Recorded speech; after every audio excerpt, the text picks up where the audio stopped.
Welcome to Mortified, the Friendship Quest, a podcast where two long-distance friends bounce media recommendations, all in hopes the other will like it. I'm Aaron.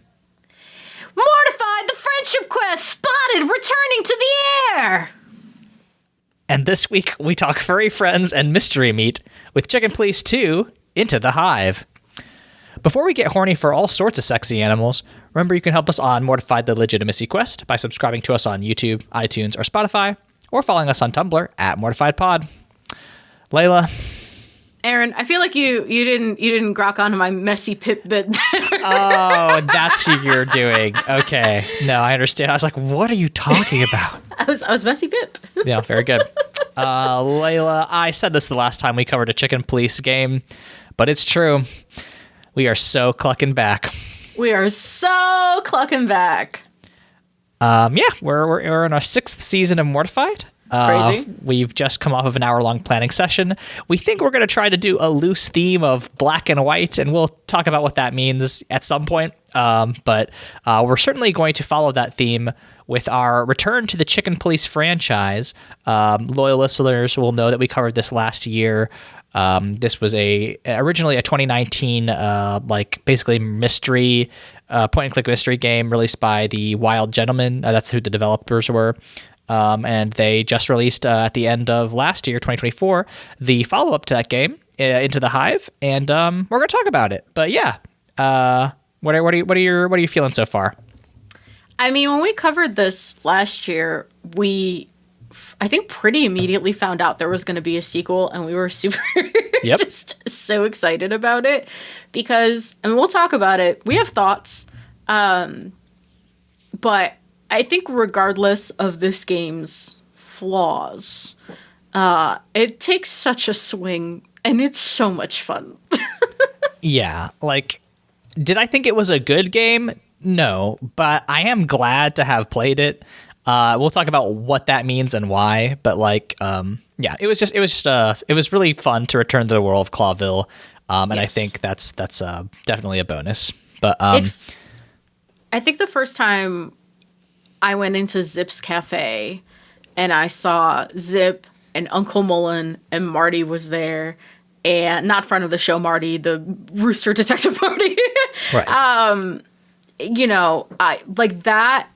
I was afraid that going into the Hive that I had not remembered enough from Painted Red, but it felt like coming home. Like I saw that beaver and that raccoon and I was like, my buddies, they're here. And I think that's as successful as I think I can ask for in terms of something like being experimental. Yeah, 100%. Do you want to do the summary? Yeah, sure. So, several years after Chicken Police Painted Red, the first game, the city of Clawville is on the brink. Peace talks are underway with neighboring Stevonia. Stevonia? It's Stevonia, but they spell it with a W. Sure. But gang wars have violently erupted, resulting in the recent deaths of 12 police officers.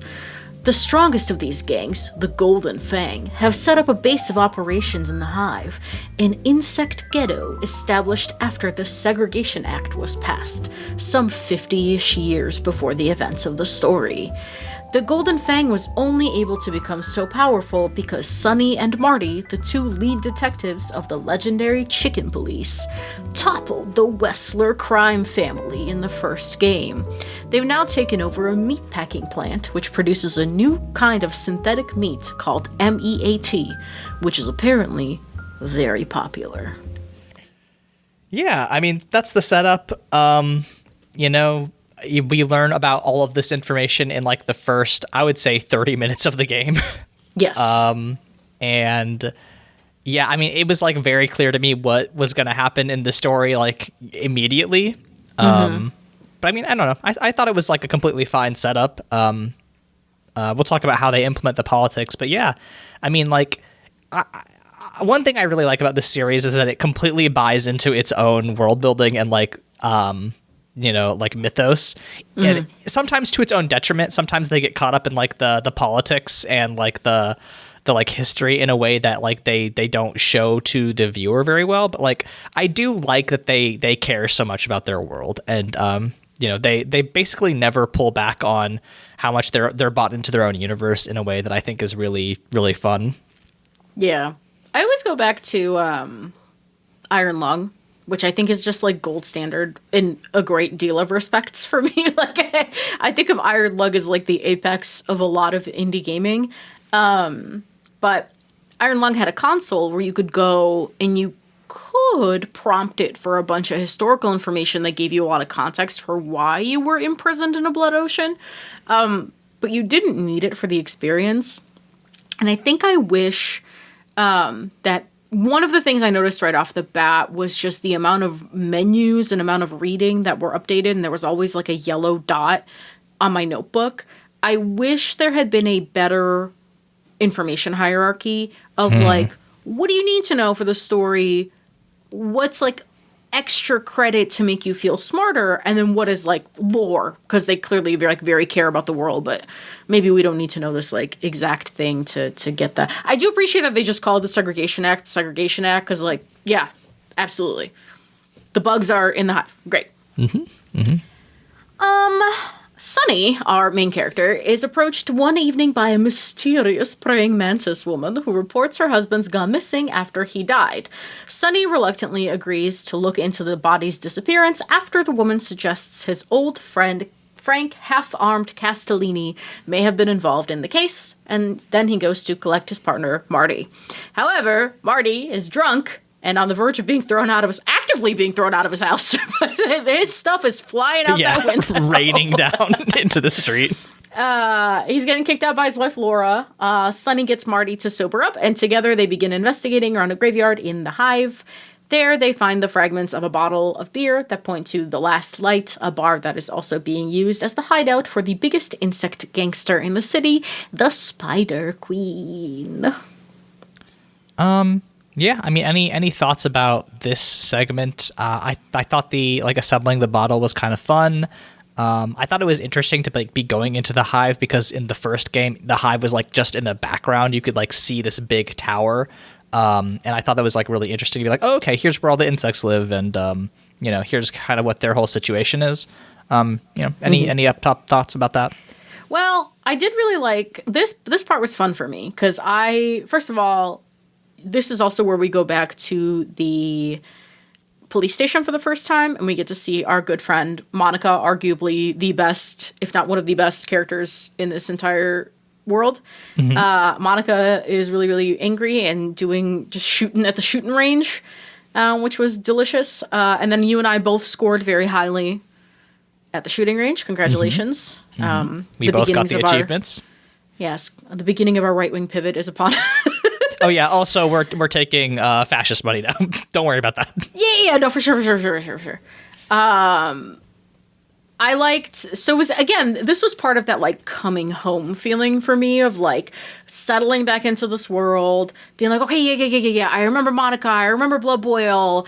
I remember Zip and all of them. Like it's all coming back to me now, as Celine Dion said, and I really liked all of that, but I will say we're going to probably talk a lot about the execution of the actual gameplay, and that puzzle with the glass was actually the first moment I started to feel some friction, because it's not like if I spot two pieces that match, I can't put them together. You have to start from the starting piece and build out. Yeah. And I found that pretty immediately frustrating. Yeah. Of like, okay, well, my brain doesn't want to go there. My brain wants to put these other two pieces together and then build out from them. So I will say that was probably the first moment where I was like, ooh, there's some polish could have been done here. Sure. While at the Spider Queen's lair, we find out that the new Unity Church has been setting up homeless shelters all across the Hive. The Chicken Police talk to the Queen, who believes that the rise of the Golden Fang may be orchestrated by the King of Clawville himself. Then they go to Frank's apartment, where they find him bleeding to death after having been shot, he gives a cryptic final clue. Meat is us. I swallowed that shit. They leave for some reason, but when they return to recover... Oh, they don't leave for some reason. They leave to go get Bubo so he can do an autopsy. Okay, got you. So they leave to go get Bubo. Bubo's like, I'm not going into the fucking Hive. You bring that corpse to me. And Sonny's like, fine. But when they go to recover Frank's body, it is gone, with only a gold-covered fang left in the couch cushions.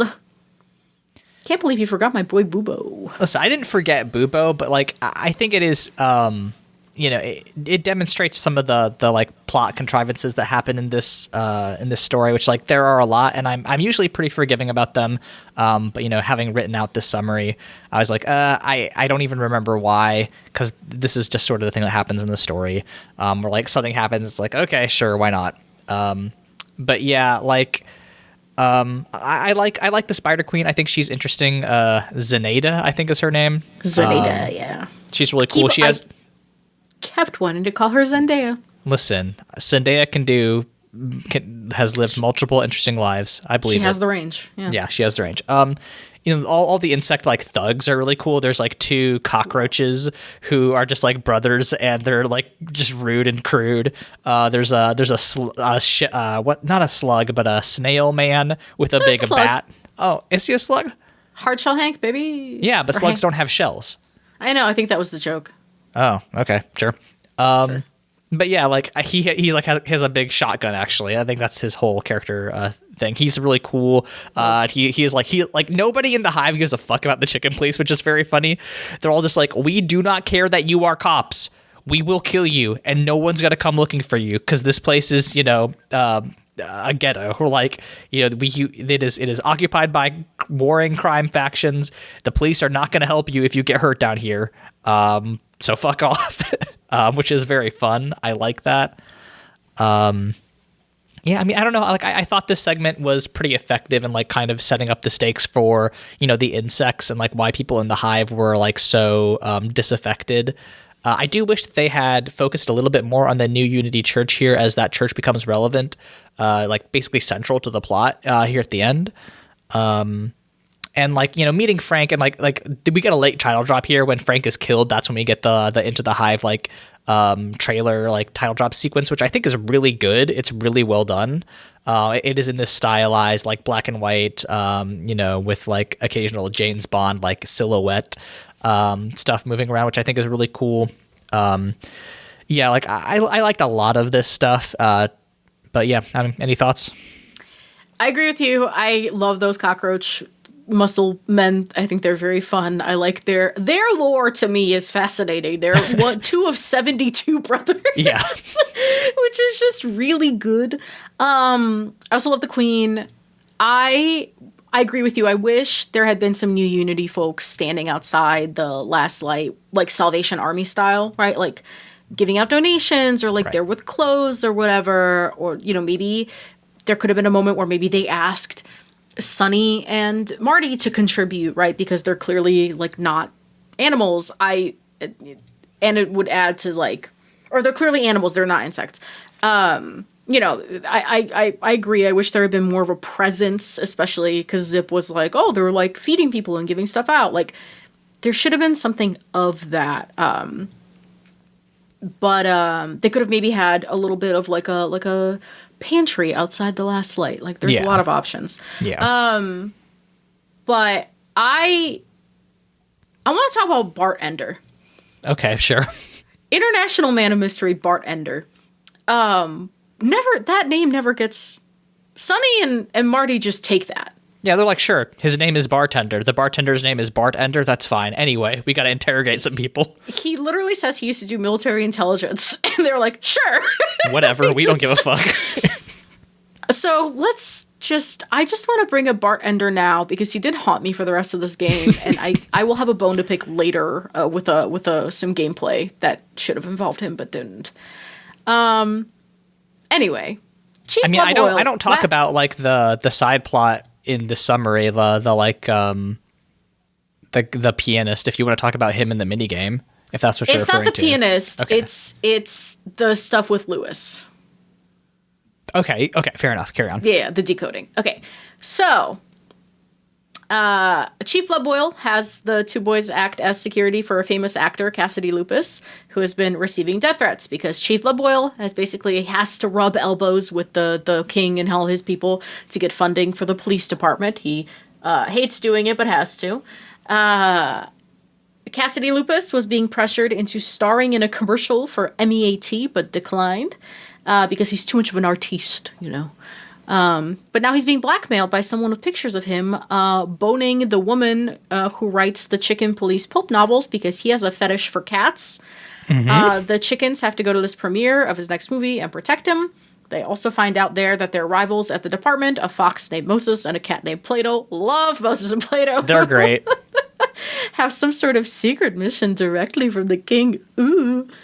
Monica, the secretary at the police department, is invited along to be Sonny's date, mostly because he's afraid of crowds, and he was going to dismiss Marty to go follow up on the Frank stuff, so he needed a little buddy.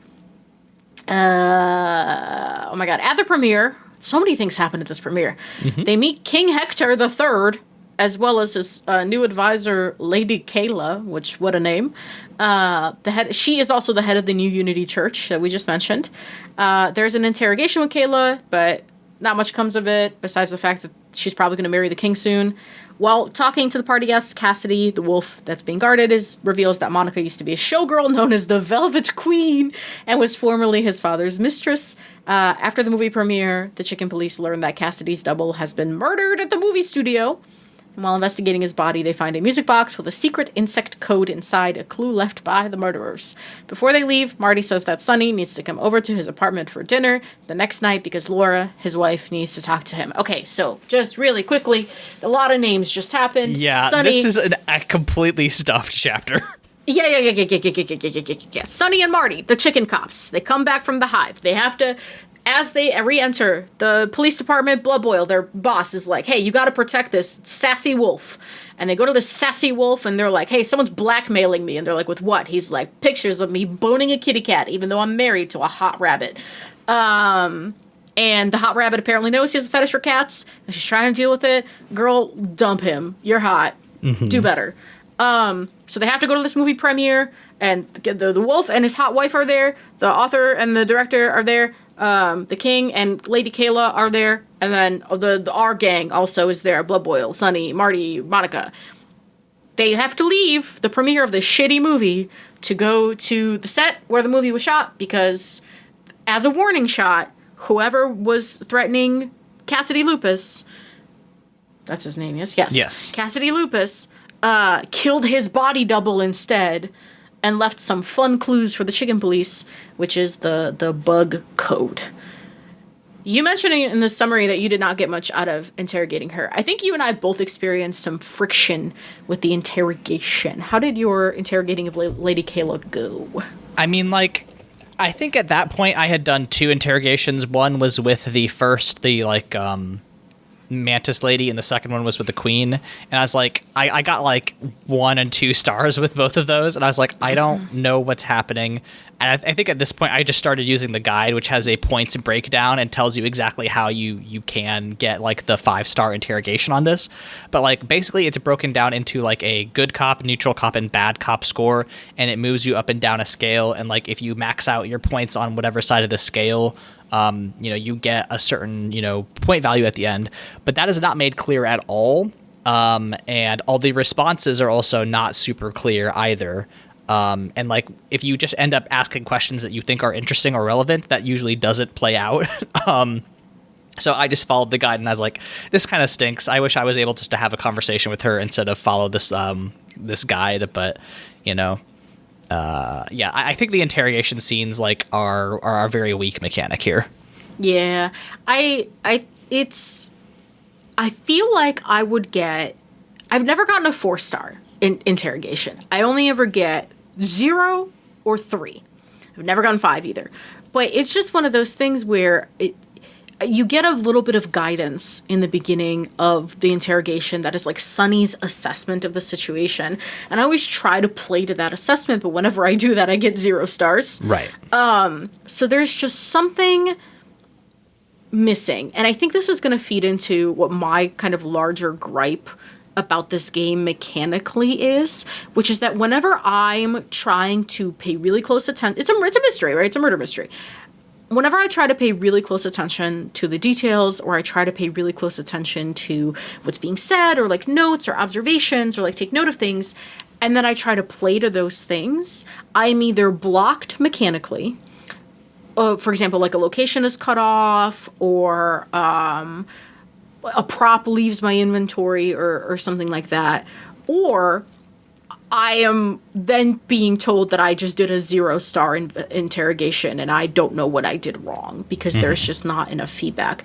And I think my biggest critique of the gameplay is just that in a mystery, in order for it to feel rewarding, if you are playing the investigator, your player needs to feel smart. And I never felt smart. I just felt frustrated because I felt like I stopped trying to solve the mystery and I started trying to anticipate what the wild gentleman wanted of me. Right. I mean, that's the thing. I just gave up halfway through and I was like, I'm just going to use the guide because that's what I did the last time because, they don't nail the mechanics, right? It is closer to a point and click where you're just kind of guessing. Right. I think both of these games should just have been visual novels. I think they are much stronger when they are doing, like they're unveiling the mystery and doing the world building of their stories. Like maybe there could have been some elements where like if you go to a certain area, you get do a certain part of the story, right? But I think all of the interactive elements are basically their weakest parts, and they seem, I think they seem obligatory, right? I don't think that they are polished. I don't think that the interest in, as far as I can tell, is not in those mechanics. And I think that if there are going to be more chicken police, games, they should just be fully visual novels. I don't know if I agree with that. I think I like the interactive bits. I do wish they were more polished because I can see a world in which there is an interrogation mechanic, but from every successful, like clearly successful option, you get some sort of clue that is then put in your case file, right? Like a physical thing, like you have this clue now, like that is you have sourced that from your interrogation. From having to redo a bunch of the interrogations, the only thing that really changes is the like intro sentence that they give, and then they eventually give you the same information. So yes, it was more like, it was frustrating because I'm like, well, I'm still getting the information delivered to me. I'm just not getting it the way you want me to get it, and I don't know what you want me to do because I think I am playing to what you are explaining to me, but you are telling me via like a little bar on the side that I'm not. So I think that would be fine. And I thought the one mini game I thought was really effective that I actually really liked once I figured out how to do it was, so Frank is dead, right? And you do find his body in like the next couple of chapters. Dissecting Frank's body for that signet ring really worked for me. How so? I don't know. It got like a visceral reaction out of me where I was like, oh, this is icky that I'm doing this. I have to like cut my friend open. You have to drain all the juice out of him and like find all this stuff. But it wasn't like executed the best because again, I had no idea what I was doing for a little while. I had to like click around and figure it out. But just like the going through those motions really worked for me. And I was like, oh, we're like taking the time to like sit with this situation. I liked it. Did you not? I didn't because of basically the same reason, right? Like, I think it was very visceral and I think that was effective. And I think that would have been just as effective if you just had to like, they just gave you like those arrow prompts and you had to do it without having to click on anything. Because when you're selecting the tools, it's completely random, right? It doesn't tell you how to do it. You just kind of have to click at the tools and then it's like, okay, now you're using the saw, now you're using the syringe, now you're using the scalpel, right? And it won't let you do anything. It just feels so arbitrary, where I think it would have just been more effective if they had just shown, like a cutscene or even just like allowed you to do the sawing bits just like without having to switch tools or highlighting the tools you needed to do, right? Yeah. Because it wasn't, as polished. I think it would have just been better. But I thought it would. I think you're right. I think it is probably the most effective mini game in the game. But like again, it just shows how they missed the mark on a lot of places. Yeah, I think my solve, because I agree with you. I think my solve for that not knowing what to do next is Marty handing you the tools. Yeah. I think that's my solve for that, right? It's just like you finish the task and then Marty goes, here's the next one, right? Yeah. And it would keep both characters present and complicit in what they're doing, and then you and Marty's like a comic relief kind of guy. You could have him like gagging in the background or something, whatever. Yep. Yeah. What real quick though, like I think despite the fact that we just talked a lot about what didn't work for a lot of this game, I think that this party scene was one of my, favorite parts, because you do just get to talk to various characters in the world. You get to talk to the author of the Chicken Police novels and, have a conversation with her and like how, they feel about her writing these books. And she's just like, hey, whatever, man. And you get to talk to the director of the movie, who is a pufferfish who has not an oxygen tank, but an H2O tank. That he is just like taking pulls from, which is really funny. And even though like you're not really having like a cool, like we talked about, the interrogation was kind of nothing. I think it is interesting to like be able to see how Sonny reacts to these crowds and is like, oh man, I hate all this like fancy rich people shit. You see Marty freaking out when he meets Cassidy's hot rabbit wife, Cassandra, and he like he like has a whole fanboy reaction, and it's like really good. Like I think that's where this game is the strongest, is in its character writing, and like specifically with Marty and Sonny and their relationships with other people. And that's what I really liked about this section. Despite the fact that like there's a bunch of other stuff that didn't make a whole lot of sense, like the music, like the music box, like does it make sense that they would, why did they want them to find that clue? Like I don't know, and like basically that's the whole thing at the end of it, is like they wanted the Chicken Police to be involved in this the whole time, which doesn't make sense to me, but whatever. Yeah. I agree. It was really fun though. The premiere is a good time, and I also like him and Monica leaving.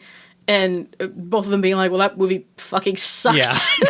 Yes. And then the funniest shot in the game, you and I both agree, I think, is Monica driving her car and she can barely see over the wheel. Very good. Mm-hmm. Yeah. But now, so they leave the premiere. They go through all the stuff at the set. And now, as we're back at the station, we must plan a surprise birthday party for Blood Boil. Because Monica is attentive like that. And we do favors for Monica because Monica does favors for us. You get a bunch of people together and they have a cute little scene. Doesn't really move the plot forward, but it is cute. You get kind of like if what we just had at the movie premiere was the high society gather and chat. This is all the scrungles gathered together. We got Bubo, we got Zip, we got Moses and Plato are there. The whole gang is there to celebrate Blood Boil. You give him the fang that you found. Moses and Plato reveal that they're part of a secret royal task force to take out all the gangs. Sure. And when the chickens show the Spider Queen the secret insect code. Okay. Mm-hmm. Do you have anything to say about the birthday party before we get into this insect code shit? I like the birthday party bit because it is, again, like getting all the characters that you've met. Like you get Plato and Moses together, even though they like hate your guts. You get Zip to come down with Uncle Melon. And Blood Boil gives this like speech about how, he actually does care about like what he's doing at the police force. We didn't mention this, but Blood Boil was injured it's implied that he was injured in that like police massacre where 12 cops got killed. That's why he's in a wheelchair, which is a wild like change that like I was like, oh, why is he in a wheelchair now? Is it because he's old? And only later did I figure out, oh, it's because he was involved in the massacre. Right. Which is really like it's one of those instances where I think like, oh yeah, if they had just like taken out some of those like explicit statements and let the audience figure things out more, like in that instance, like that would make you feel smarter, which is like I felt smart when I was like, oh yeah, Blood Boil must have been injured. And like I think that's really cool. But other than that, like I don't know why this segment is there, besides it's like doing character work, which I think is their strongest thing. So I'm not mad about it, but again, it doesn't move the plot forward. Right. So equal but opposite. This insect code shit, I was so ready for, because I was like, oh, I've been paying attention this whole game. Insect code, great. The immediate suggestion is like, hey, go to the Spider Queen, go to Zenaida, she'll probably know, because they're like, oh, an old bug will probably know how to decode this, right? So they go back to Sonny's apartment, because their hint is like, basically you need to find, I forget what the sequence of events is and like what the logic and reasoning of it all is, but they go back to Sonny's apartment and they call Lewis. Lewis, his stumbling, bumbling rabbit landlord, ends up being an international man of mystery. He's a spy. He drops the stutter immediately. Very funny. Becomes like suave and confident with an eye patch. Love. But him and his decoder friend are like, hey, we need like a really old bug with a military history to decode this. Like, I can't do it. You need someone else. And I was like, oh, you know who's a bug? If I don't want to go to Zenaida, because here's what I thought was going to happen. I thought I was going to go to Zenaida and I was going to give her the code and be like, hey, can you decode this for me? And she was going to say, you haven't found the thing I asked you to find yet, which is her daughter. And I was going to have to make the choice of, do I give up this kid who clearly was like not thriving under her mother in order to get this code? And I was like, you know who else has a military background? Bart fucking Ender. So why don't I go to Bart Ender and be like, hey, bro, I got your pianist back, your bar, in your bar. Like, can you take a look at this bug code for me? And then I would never have to go to Zenaida. But no, Bart has no new fucking dialogue. Nope. It just remains a man of mystery. And I go to Zenaida, who in the beginning, when we first met her, was like, it's going to be favor for favor, tit for tat with me. She just does it. She just tells it, no consequence of nothing. And I was like, are you kidding me? And the same thing happened with Moses and Plato, because you find a letter that tells you that they are being commissioned directly by the king. And I was like, ooh, I'm not going to go talk to them about this yet. I'm going to keep it because they're going to owe me a favor at some point, and then I can just deploy this letter and kind of blackmail them. Never happens. And in Act 3, when I was like, well, I might as well go find out what happens with this fucking thing, the letter vanished from my inventory completely. So I just missed the side quest. Wow. Okay. Yeah. See, and what I did was the opposite. I sold out the kid. I sold out Moses and Plato to Blood Boil, and nothing happens, right? I think you're right. I think this was probably just like a thing where they just dropped a loose end. I think it seems like maybe there were options that were in play. There was like, okay, maybe, you can make these branching choices, but at the end of the day, they just didn't get implemented. So, they dropped the ball. Yeah. Anyway, Monica, Sunny, and Marty head over to Marty's place to have dinner with Laura because she wanted that. We get the reveal that Laura is 1, a cougar, 2, pregnant. And she and Marty will have a baby soon. They have this was the first death flag for Marty for me. I was like, Laura's pregnant. That's the thing. Absolutely. As soon as I figured that out, and I was like, oh, he's gonna fucking die. He's this is how stories like this go. He is a drumstick walking. They have a pretty normal dinner party, but at the end, Laura asks Sonny to end his partnership with Marty, knowing that he loves Sonny too much to stop working with him on his own. Sonny reluctantly agrees, and when he talks to Marty about it, he's pretty understanding. They both decide that once this case is done, the chicken police will be finished. From your notes, I agree with you. I wish they had let us do with the dinner party what we had just done at the birthday party and at the premiere. Like, I wish I had actually gotten to talk to Laura. Yes, it would have been so nice just to hear them have a conversation. This is a thing that I learned from Austin Walker, but like a really effective character and narrative tool is to have 2 people in a room having a conversation about a third person that is not in the room. And like that would be really interesting to just hear their thoughts on other people we've met in the story, and frankly, get Sonny's narrative out of the way because he never shuts the fuck up, and that makes sense. He's the main character, but also I would have liked to hear other people's perspectives. I would have loved to hear Laura's take on what she understands about everybody from having heard of them through Marty. Yes, exactly, 100%. Because that would be revealing for both of them, and if she said some shit Marty did not want getting out, like, that would be fun. That would be awesome, yeah. I missed opportunity there a little bit, but I love Laura, and her painting was cool. Yeah, her painting was fucking sick. Marty, you're a fool. Marty, you're a fool. They check in their shady Dr. Bubo and confirm that meat is in fact insect meat. They took frustratingly long to get to this conclusion. Also, I did not know how to open that fucking can. Once again, I went looking for a can opener. I went to Zip. I went to all these places because how was I supposed to know to combine the fang and the can? Yeah, this is why you played that game for 2 hours longer than I did, huh? Yeah, no, I just used the guide because I was like, I'm not fucking with this. Well, when I learned that you were using the guide, I very purposefully did not. Interesting. Because I was like, I want to know what kind of a runaround I'm going to get in comparison to the guided That might be why you liked this game less. I actually think I like it more than you like it. That's probably true. That's probably true. Got frustrated with the mechanics, which has never stopped me from liking a thing, unfortunately. Fair enough. But yeah, like when Bubo confirms this, Sonny's like, yeah, I was afraid that you were going to say that. I just didn't want to say it out loud. It's like, if that's true, you should have dropped a couple of hints. It's like, oh, it seems like this is probably insect meat, huh? But we don't have to confirm this with Bubo. And like when he adds that, then it's kind of like, oh, come on, guys. You either have to commit to your, oh, the chicken police were didn't see that coming, which would make them kind of look stupid because they're detectives, or you have to see that through and make them be like, okay, it seems like they're turning people into canned meat. And again, just a missed opportunity. Yeah, I agree. So the chicken police infiltrate the meat factory, find Frank's body. This is where that minigame is. They perform an autopsy. Frank had swallowed the king's signet ring. What does that mean? I don't know either. Then Mongrel Mick shows up. Look, what an entrance! Mongrel Mick is great, yeah. Mongrel Mick rules, and I took the screenshot, but he just shows up and the whole screen goes yellow. It just goes, Mick! Yeah. For those of you who don't know, he is a mandrill with a single golden fang, like an incisor, or not incisor, a canine. He's really cool. I love him. I love Mongrel Mick. So he had planned all this as a trap for the chickens. I know I just said I really like this game, but actually another thing that is contributing to me not feeling very smart when I play it is that at every turn, the villain and the heroes take turns going, well, I knew you were going to do this, so I did X, Y, and Z, but I knew you were going to do this, so I did this other stuff.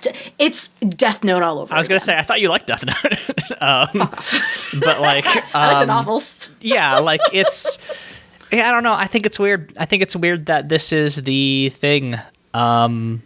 I do wish that you had allowed the chicken police to either make a reveal to the audience to be like, oh yeah, that's an interesting clue and make them feel smart, or I mean, like, that's the thing, they intentionally say like, hey, we know we are being strung along this whole time, but we're going to trigger the trap anyway, and like you can do that, but I do think then it's, I don't know. Here's the thing.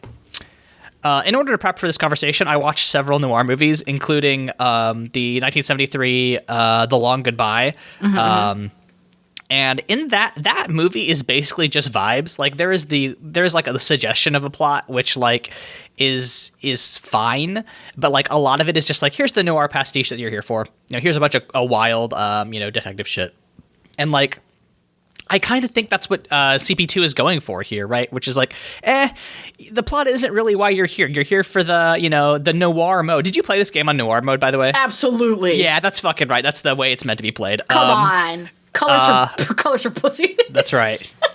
Colors for chickens. It is working in that mode where it's like, yeah, it would have been nicer if there had been some sort of like grand plot reveal or it made them seem nicer, right? But like, I think there is kind of a difference between like a mystery story and a noir story. Like, at least in the two movies that I watched, like the mysteries itself, all the investigations didn't really turn out to be anything. It turned out to be like a kind of a simple answer, which is like kind of the point of noir stories. I feel like it's like, despite all the work that you put into something, like at the end of the day, the rain is coming down and your Venetian blinds are casting slatted shadows across your face while you smoke, a cigarette.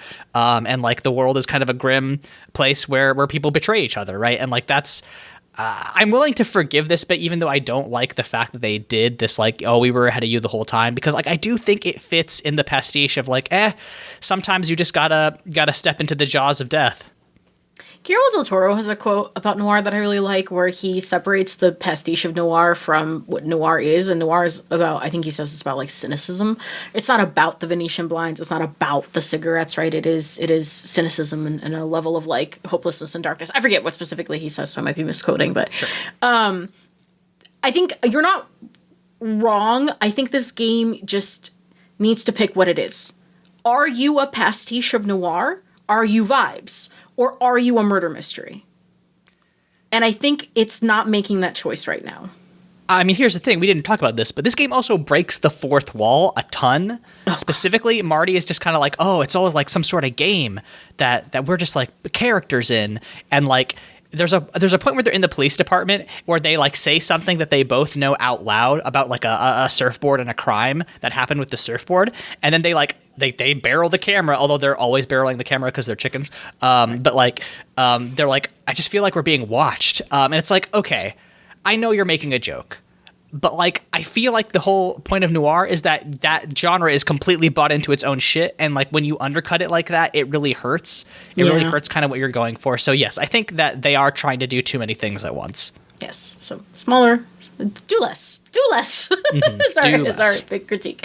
Anyway, Chicken Police, whatever. So Mick is there. Yeah, Mick shoots the boys, right? Because again, death flags all over Marty this entire game. Mm-hmm. Not to mention that like Sonny and Marty keep having these conversations where Sonny is like genuinely appreciative of what Marty brings to the table. Yeah. I'm like, that chicken is dead.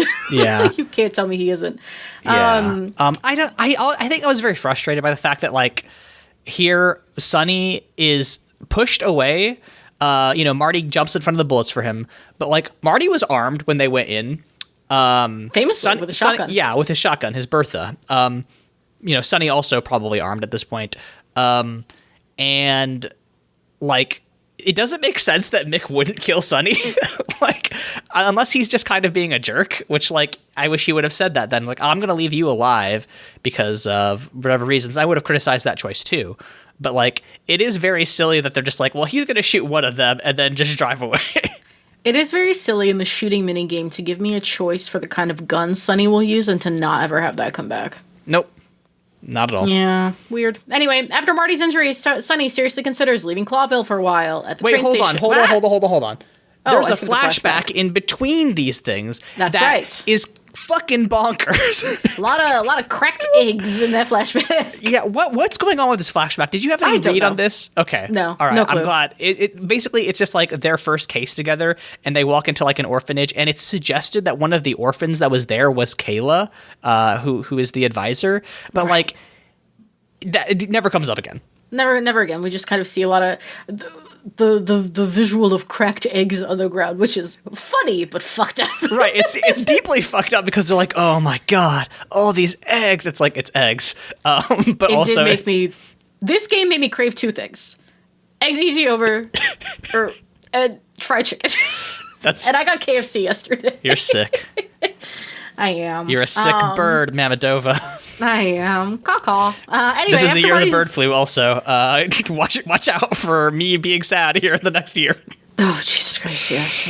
Oh, Lord. Okay, well, after Marty's injury, which is not bird flu, Sonny seriously considered leaving Clawville for a while. At the train station, Monica, our girl, shows up and tells him to look for a cargo train shipment that is waiting there. It's full of meat substitute. Again, I did not know where to click. Whatever.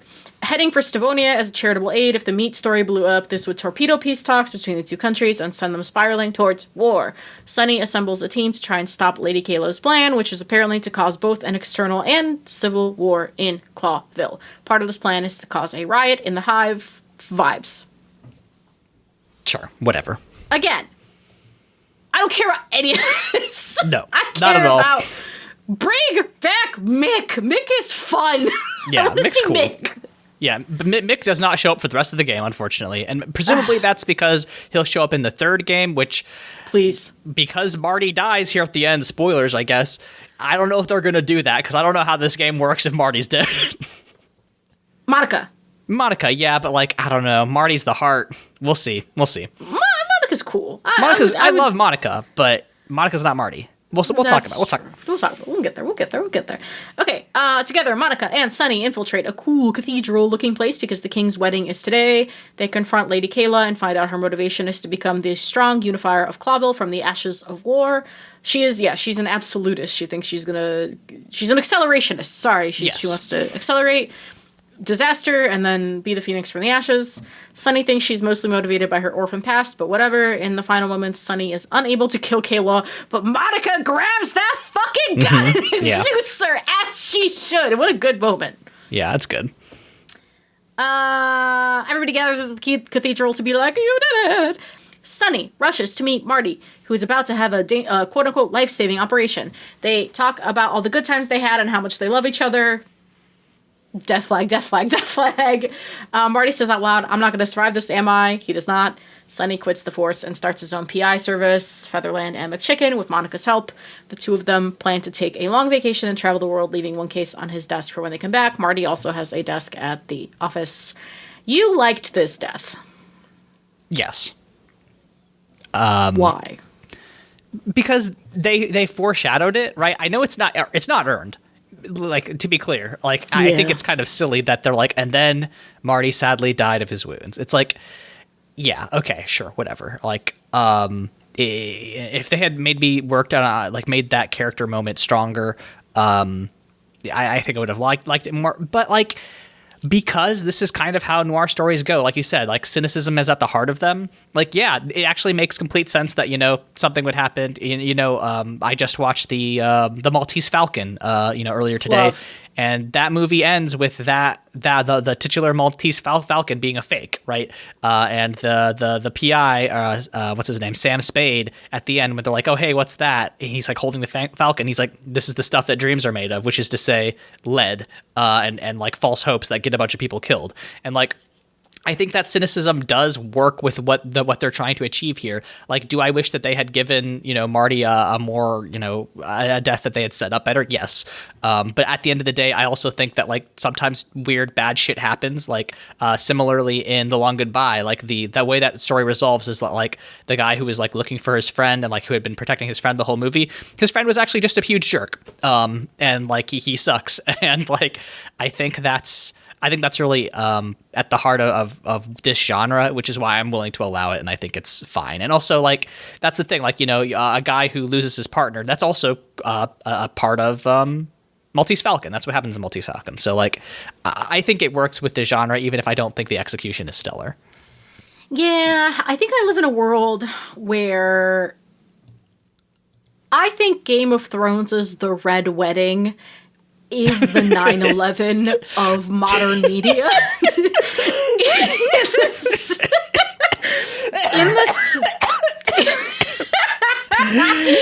in the sense that I think Game of Thrones, the Red Wedding was fine. It's what came after the Red Wedding that really sends me to hell. Mm-hmm.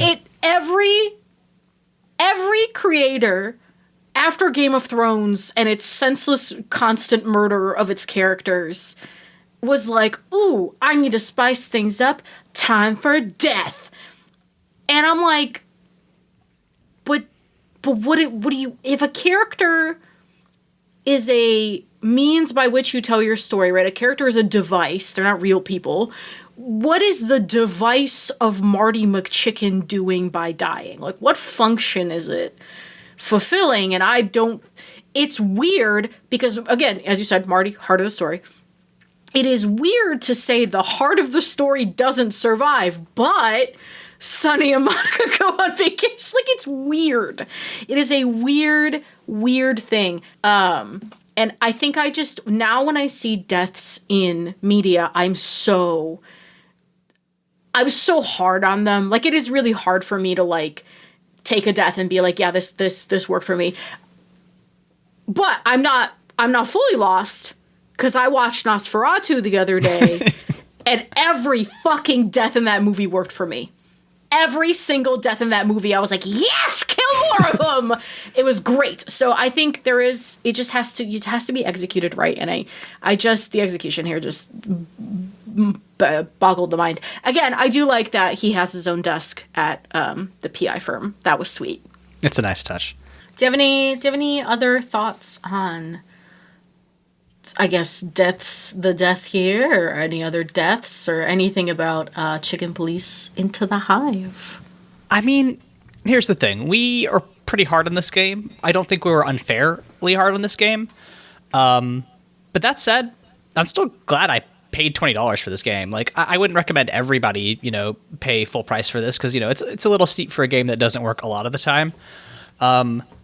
But the fact of the matter is, I think it still does some really interesting character writing. It still does some. It's still pretty ambitious with its world, the Wild Gentlemen are continuing to make games in this franchise. I think that the next games are in development are Moses and Plato: Last Train to Clawville, which is like yes, yeah, they've got. I am seated. Right. They're gonna have those guys back again. They also have a isometric tactics game based in Clawville as well, like, which is extremely my shit. It looks so like, listen, I have no confidence they can execute on the mechanics of this at all, unfortunately, right? They haven't proven that they can do mechanics good. And yet, I'm still willing to give it a chance because, like, I love the world. I think they do very good character writing. I think they made an interesting world. And I think you just have to cut indie shit some slack. Like, it's nice. Oh, yeah. It's nice when you get shit like, Hades or what's another indie darling? Anything by Dan Mullins, right? Inscription is the one I'm thinking of. But, like, at the end of the day, this is a group of 23, I think Hungarians, right? I think is all of their nationality. In Budapest, I believe. Yeah.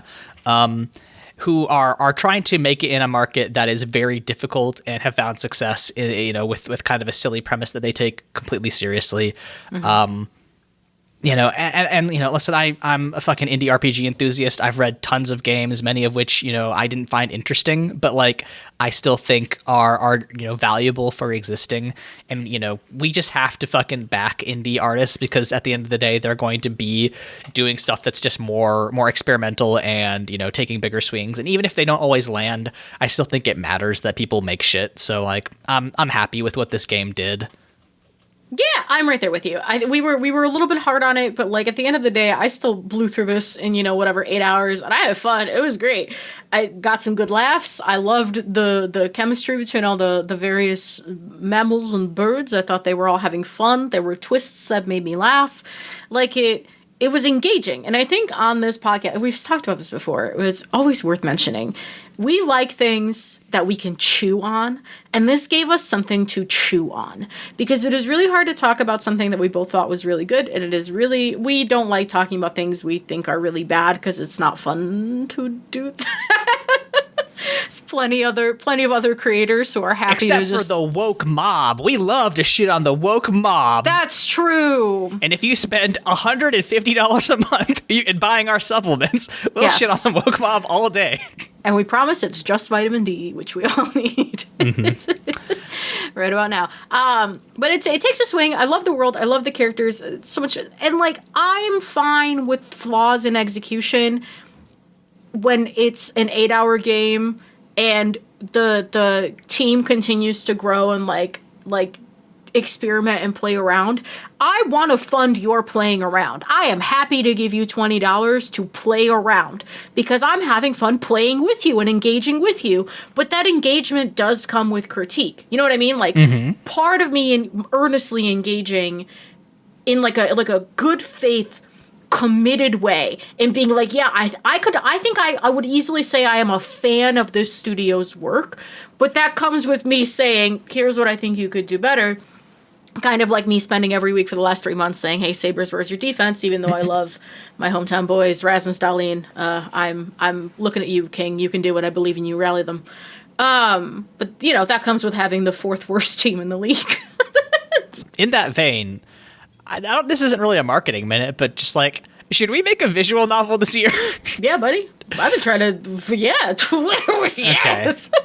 I think maybe we'll see. Maybe we'll eat all of our words here when we figure out how hard it is to make shit. Because I have no illusions that we'll have an easy time if we do end up making a visual novel. It just seems like if we try to do something like very, very contained, very small, very straightforward, I think we could do something interesting. So. Yeah, I don't know. We'll see what 2025 brings. Look out for whatever we drop on you here in the year. But yeah, I think that I think that we are pretty good writers, and if we remove a lot of the difficult elements that games require, like mechanics, then we can make something interesting. So we'll see what we can do. But when we are not, hyping up indie games and creating indie works, where can we be found on the internet, Leyla?